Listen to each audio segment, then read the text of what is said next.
Et nous sommes arrivés à Sirte il y a quelques heures maintenant, en venant de la ville de Misrata.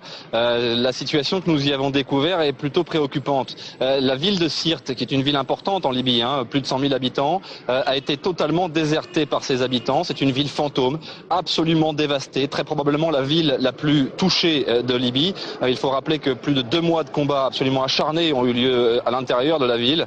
Alors le spectacle auquel nous avons assisté est assez peu réjouissant.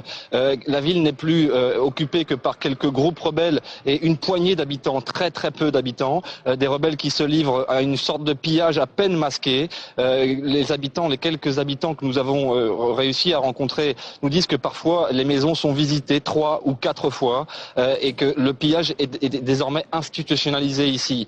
Nous avons également pu constater le volume considérable de destruction, y compris des destructions sur des bâtiments civils, très probablement, en tout cas d'apparence, touchés par des frappes aériennes. Il faut rappeler que les seules frappes aériennes qui ont touché la Libye sont des frappes de l'OTAN.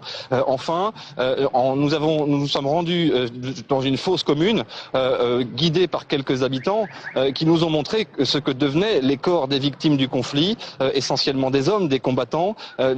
Parfois les corps sont restés à ciel ouvert pendant plusieurs jours. Nous avons compté 5 jours, notamment dans le convoi qui était supposé abriter Mouammar Kadhafi, des cadavres qui pourrissent à l'air libre, avec très peu de moyens pour les prendre en charge. Nous n'avons croisé aucune ONG, aucun soutien. Le CNT est absolument absent de Sirte. Les seules rencontres que auxquelles nous avons assisté sont des rencontres avec des groupes rebelles qui sont parfaitement passifs et qui n'apportent absolument aucun soutien à ces très peu d'habitants qui restent dans Sirte.